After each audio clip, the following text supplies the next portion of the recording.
শুভ সকাল বন্ধুরা। কোচবিহার জেলার ছোট্ট একটা গ্রাম থেকে আমি কৃষ্ণা। আমার ব্লগ চ্যানেলে তোমাদেরকে জানাই অনেক অনেক স্বাগত আর আমার অনেক অনেক ভালোবাসা। আজকের ব্লগটা আশা করছি তোমাদের অনেক অনেক ভালো লাগবে। আর বন্ধুরা, যারা তোমরা নতুন এসেছো আমার চ্যানেলে, তাদের কাছে অনুরোধ রইল এই ছোট্ট পরিবারের সদস্য হওয়ার জন্য। কালকে রাতের বাসনগুলো ঘর থেকে কলেপারে রেখে দিলাম, আর এখন হচ্ছে ঘরটা ঝাঁট দিয়ে দিলাম, তার সাথে আমাদের বারান্দাটাও কিন্তু ঝাঁট দিয়ে দেবো। উঠোনটা ঝাঁট দেবো না, উঠোনটা শাশুড়িমা ঝাঁট দিয়ে দিয়েছে।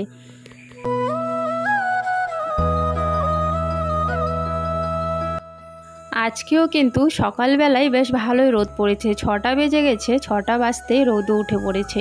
তো আজকে ভাবছি জামা কাপড় কয়েকটা আছে, তো জামা কাপড়গুলো আজকে ধুয়ে দেব। আর তার আগে দেখো, কালকের নাইটিটা একটু হালকা হালকা ভিজা আছে আর কি। হালকা হালকা ভিজা কেন আছে বলো তো? এই যে প্রীতি মুখ ধুয়ে আসে না, তখন আমার নাইটিতে আর কি মোছে, তাই জন্য একটু হালকা হালকা ভিজা। তো ভাবলাম রোদ উঠেছে যেহেতু উঠানে আর কি মেলে দেই।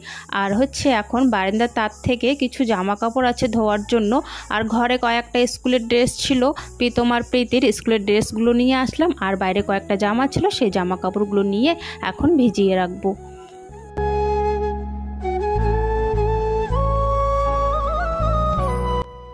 জামা কাপড়গুলো উঠানে রেখে আমাদের যে বড় গামলাটা আছে, যেখানে জামা কাপড় ভিজিয়ে রাখা হয় যেই গামলাটাতে, তো সেই গামলাটা আমি খুঁজছিলাম। তারপর ঘরে সার্ফ আনতে গিয়ে তারপরে দেখলাম যে আরে আমি তো খেয়ালই করিনি যে আমাদের তো গামলাটাতে মাছ রাখা আছে, বড় একটা শোল মাছ আছে।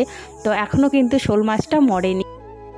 আসলে কি বলতো, এই বালতিটা না ছোট হয়ে যায় অনেকটাই, কয়েকটা জামা কাপড় ভিজিয়ে রাখলে বালতিটা ফুল হয়ে যায়, তাই গামলাটা খুঁজছিলাম। তো এখন তো কিছু করার নেই, মানে ঠেসে ঠুসে হলো এই বালতির মধ্যেই ভিজিয়ে রাখতে হবে। দেখো চাপা চুপো করে ঠেসে ঠুসে আমি এই বালতির মধ্যেই কিন্তু জামা কাপড়গুলো ভিজিয়ে রাখলাম।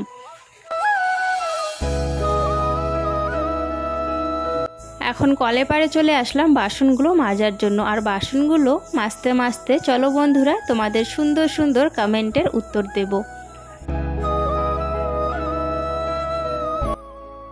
একজন বলেছো, দিদি ভাই তোমার ব্লগ আমার খুব ভালো লাগে, আমি আসাম থেকে তোমার ব্লগ দেখি, আমার নামটা নিও পাপিয়া। এই যে পাপিয়া বোন, তোমার নামটা নিয়ে নিলাম। আর একজন দিদি ভাই বলেছো অর্পিতা মণ্ডল, আমি কলকাতার থেকে দেখি তোমার blog. Thank you so much কলকাতার থেকে আমার ব্লগ দেখার জন্য। আর পাপিয়া বোন, তোমাকেও থ্যাংক ইউ সো মাচ আমার ব্লগ দেখার জন্য আর এইভাবে সুন্দর সুন্দর কমেন্ট করার জন্য। বাসনগুলো মাজার পর কাপড় জামাগুলো কিন্তু এখনও ধুইনি, কাপড় জামাগুলো পরে ধুবো। তার আগে দেখো মাছটা বের করি, মাছটা আজকে কাটবো। আজকে হচ্ছে প্রীতমের বাবা দোকান থেকে আসবে বাড়িতে আর কি, কাজের থেকে ফোন করেছিলাম, তাই আর কি মাছটা আজকে কিন্তু কাটবো। তাই বাইরে নিয়ে আসলাম মাছটা কাটার জন্য। মাছটা কেটে তারপরে হচ্ছে কাপড় জামাগুলো ধুয়ে একেবারে চান করে নেব। আর দেখো মাছটাকে আমি কত চেষ্টা করছি, তবু আর বাইরে আসছে না।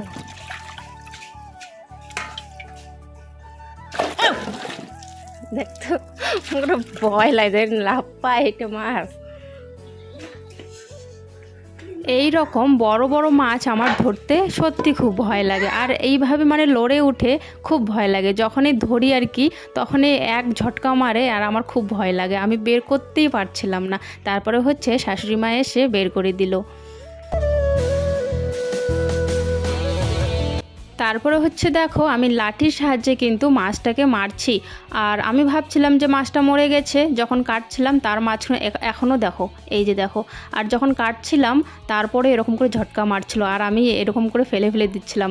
তারপরে আবার দেখো একটু লাঠি দিয়ে মারলাম মাছটাকে। আর এখন কাটবো, কাটা অবস্থাও এইভাবে লড়ে ওঠে, মানে সত্যি অচানকভাবে লড়ে ওঠে না, খুব ভয় লাগে আমার আর কি। আর ওই সময়টা ভাবছিলাম প্রীতমের বাবা আর কি নেই, প্রীতমের বাবা থাকলে এই যে চিল্লাতো আর কি যে একটা মাছ ধরতে পারে না, মাছ ধরতে ভয় পায়।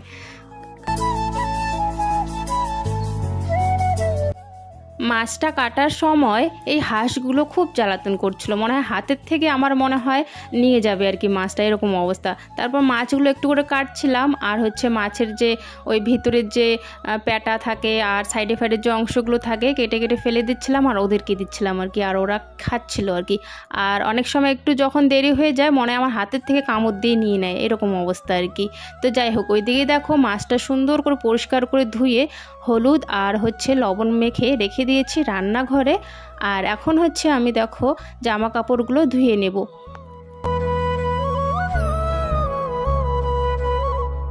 তার মাঝে প্রীতম কিন্তু ঘুম থেকে উঠে পড়েছে, আর ঘুম থেকে উঠে ব্রাশ করতে চলে এসেছিল। আর বন্ধুরা, কালকে যে ব্যথা পেয়েছিল সাইকেল থেকে পড়ে, রাস্তায় পড়ে, তো কালকে তো কোনো কিছু বুঝতে পারিনি, তবে আজকে খুব ব্যথা করছে, মানে হাঁটতে পারছে না, এরকম অবস্থা হয়ে আছে। ওকে বলছিলাম যে আমি কলটা পাম্প করে দেই, কিন্তু ও শুনছিলই না, বললো যে আমি পাম্প দিই, আমি পাম্প দিই। তারপরে একটু পাম্প দিয়ে যখন দেখলো যে অসুবিধা হচ্ছে, তখন আমাকে বললো যে পাম্প দিয়ে দাও। তখন কলটা পাম্প দিয়ে দিলাম, ও মুখ ধুয়ে চলে গেল। আর আজকে সত্যি খুব ব্যথা করছে, হাঁটতে পারছে না, এরকম অবস্থা।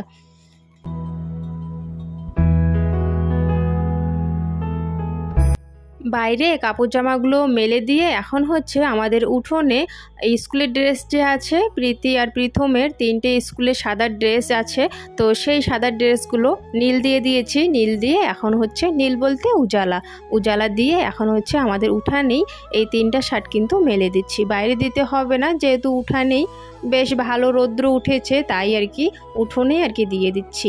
তারপরে চান করে সোজা চলে আসলাম ঘরে, ঘরটা গোছানোর জন্য বলতে বিছানা তো সকালবেলা তুলিনি, সকালবেলা বাসি কাজ করছিলাম বাইরে। আর হচ্ছে মাছ যেহেতু ধরেছি, মাছ যেহেতু জল ছিটাচ্ছিল, তো নোংরা জলগুলো সরলে পড়েছে। আর মাছ বাছলে না দেখবে একটু কীরকম লাগে, চান না করলে বিছানায় উঠতে ইচ্ছা করে না, কিন্তু ওই জন্যই বাইরের কাজগুলো সমস্ত সেরে চান করে তারপরে বিছানায় উঠলাম। আর এখন হচ্ছে বিছানার মশিটা তুলে চাদরটা পাল্টিয়ে নেব।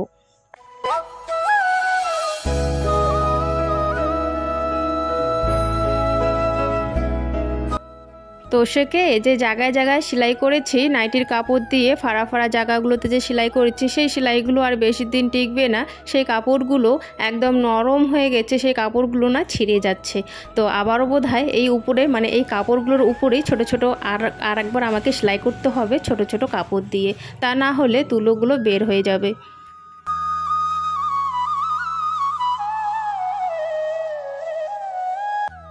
সকালবেলা তো জামা কাপড়গুলো ধুয়ে দিয়েছি, তবে ব্যাড কাভারটা সকালবেলায় নিলে ভালো হতো। তখন কি করব, তখন তো প্রীতম ঘুমাচ্ছিল, তাই জন্য সকালবেলা ব্যাড কাভারটা ধোয়া হয়নি।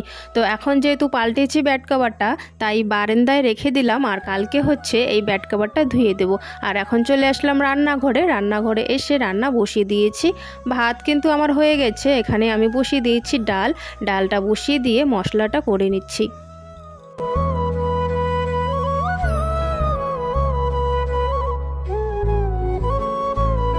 তো বন্ধুরা, তোমরা তো আমার বাপের বাড়ি দেখোনি, বাপের বাড়ির ব্লগ তোমাদের সাথে শেয়ার করা হয়নি, তবে অনেক আগে আমি শেয়ার করেছিলাম, তখন তোমরা দেখোনি। তো এর মধ্যে যখন আমি বাপের বাড়িতে যাব, তখন তোমরা কিন্তু ব্লগগুলো অবশ্যই দেখবে। আমাদের বাপের বাড়িরও হোম ট্যুর দেবো আমি, হোম ট্যুরটাও দেখে নিবে। আর আমাদের হোম ট্যুর কিন্তু আছে ব্লগে, তোমরা চাইলে দেখে নিতে পারো।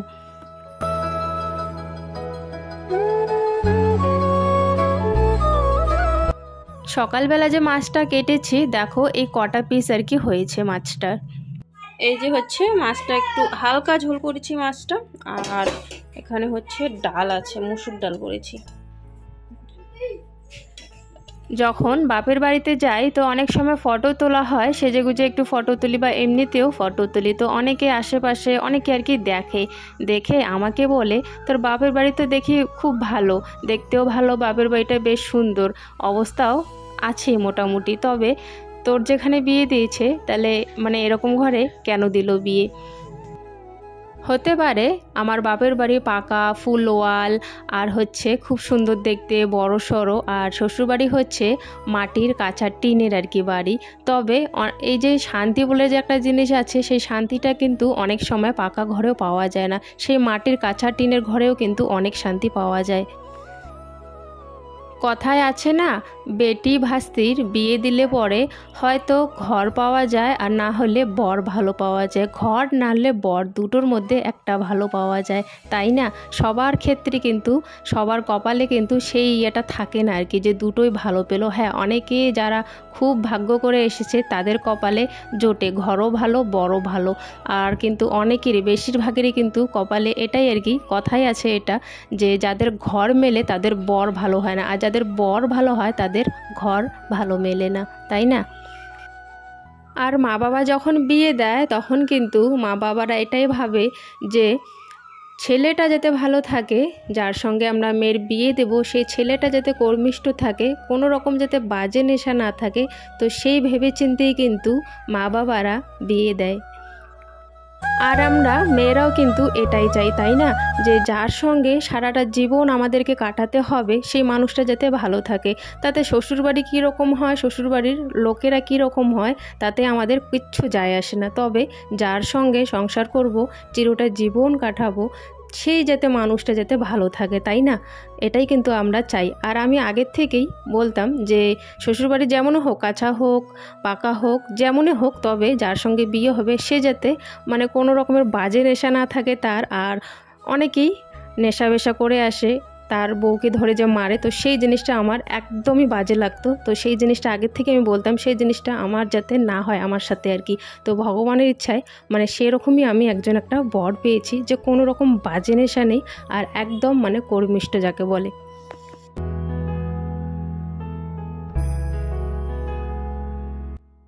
আর হ্যাঁ, সবার ভালো তো আর সবাই হতে পারে না। ওর কথা কে কী ভাবলো না ভাবলো সেটা আমি জানি না, তবে আমার কাছে সে একজন খুব মানে ভালো মানুষ। ভাগ্য করে এরকম আর কি স্বামী পেয়েছি, আমি তো এরকমই মনে করি। কে কী ভাবলো ওর কথা আমার কোনো কিছু যায় আসে না, তবে আমার কাছে সে একটা খুব ভালো মানুষ আর কি। তো যাই হোক, এটাই ছিল আর কি, যে হয়তো আমার কপালে আর কি ঘর ছিল না, তবে বর খুব ভালো আর কি আমি পেয়েছি। আর বর যদি কর্মিষ্ঠ হয় তাহলে ঘর তো দেরি হলেও হবেই, তাই না? তো ঘর নিয়ে কোনো কিছু যায় আসে না, মেন হচ্ছে যার সঙ্গে আমরা সংসার করব সেই মানুষটা যাতে ভালো থাকে, আর সেই মানুষটা আমি খুব ভালো পেয়েছি। তো যাই হোক, এটাই হচ্ছে আর কি কথা। অনেকেই আমাকে বলে আর কি তোমার বাপের বাড়ি পাকা তবে শ্বশুর বাড়ি কাঁচা আর কি, এরকম ঘরে কেন বিয়ে দিল? তো এটাই হচ্ছে ব্যাপার, যখন বাবা মা বিয়ে দেয় তখন কিন্তু দেখে যে স্বামীটা যাতে আর কি ভালো হয়, ছেলে যাতে কর্মিষ্ঠ থাকে। তো সেই কর্মিষ্ঠ ছেলে দেখেই কিন্তু আমার বাবা মা আমাকে বিয়ে দিয়েছে।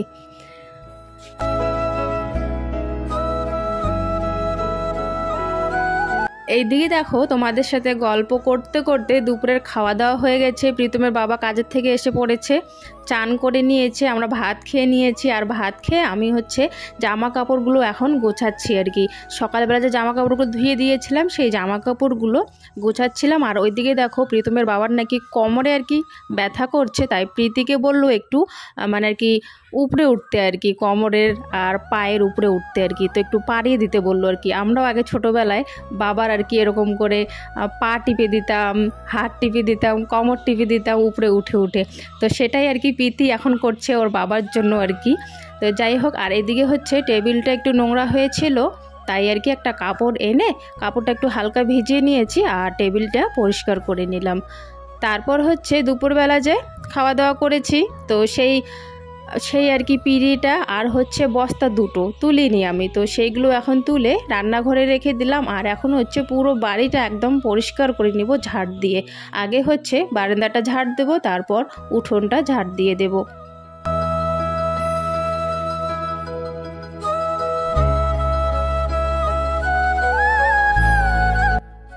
আর আমি অনেক দেখেছি, অনেক দুতলা তিনতলা ঘরে বিয়ে হয়েছে মেয়েগুলোর, আর হচ্ছে তোমার বড় কিন্তু চাকরি করে, ঘরও ভালো, 2-3 তলা আর কি বাড়ি। তবে কি বলো তো, আমরা যে একটা শান্তি চাই, মনের যে একটা শান্তি, সেই শান্তিটা কিন্তু ওই পাকা ঘরে নেই।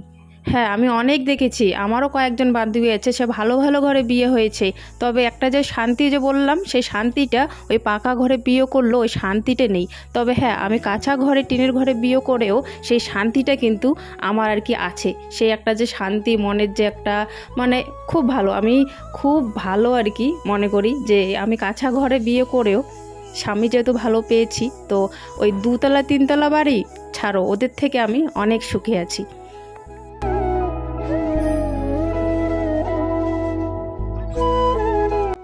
এইদিকে দেখো আমি উঠোনটা ঝাড় দিচ্ছি আর প্রীতম হচ্ছে আমার পিছন পিছন ঘ্যাং ঘ্যাং ঘ্যাং ঘ্যাং করে ঘুরছে। কেন বলো তো?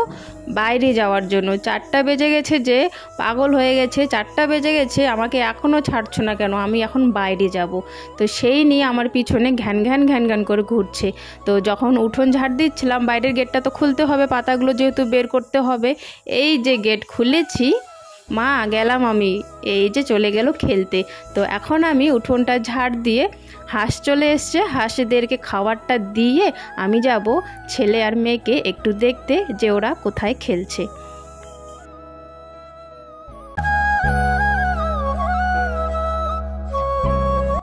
বন্ধুরা, তোমরা যারা এতক্ষণ অবধি আমার ব্লগটা দেখছো তাদেরকে অসংখ্য অসংখ্য ধন্যবাদ গো, আমার পাশে থাকার জন্য, আমাকে সাপোর্ট করার জন্য। এইভাবেই আমাকে একটু সাপোর্ট করো যাতে আমি আরও একটু এগিয়ে যেতে পারি। সন্ধ্যা হয়ে গেছে, ছেলে মেয়ে কিন্তু চলে এসছে বাড়িতে, হাত পা মুখ গাল ধুচ্ছে, আর আমি হচ্ছে এখন ঘরের জানলাগুলো বন্ধ করে দিচ্ছি। ওই ঘরেও যাব, ওই ঘরের জানলাও বন্ধ করব, বাইরের গেট বন্ধ করব। তো সন্ধ্যাবেলা এটাই হচ্ছে কাজ, ঘরের জানলা দুয়ার বন্ধ করা, সন্ধ্যাবাতি দেওয়া, তাই না? তো সেই আর কি, ওই সন্ধ্যার কাজটাই এখন আমি করছি। এই ঠাম্মার ঘরে চলে আসলাম, মানে শাশুড়িমার ঘরে চলে আসলাম, রুমে এসে জানলাটা বন্ধ করে দিলাম। আর যেহেতু এখন বাড়িতে নেই, তাই হচ্ছে আমি দুয়ারটাও কিন্তু বাইরের থেকে কুণ্ডি লাগিয়ে দেব। যেহেতু এই ঘরে আমরা বেশি ঢুকি না, এই ঘরে আমাদের বিশেষ কোনো দরকার পড়ে না, শুধু প্রাইভেট পড়ার সময় ছেলে মেয়ে এখানে আসে আর ওর ঠাম্মা থাকে, আর আমরা বেশি, মানে আমার বেশি অতটা দরকার হয় না, তাই জন্য কিন্তু এই ঘরটা আমি খুব কমই ঢুকি। তো এখন দেখো বাইরের গেটটাও বন্ধ করে দিলাম, বাইরের গেটটা বন্ধ করে দিলাম, ছেলে আর মেয়েকে পড়াচ্ছিলাম। তার মধ্যেই প্রীতমের বাবা নিয়ে এসছে দেখো বাজার।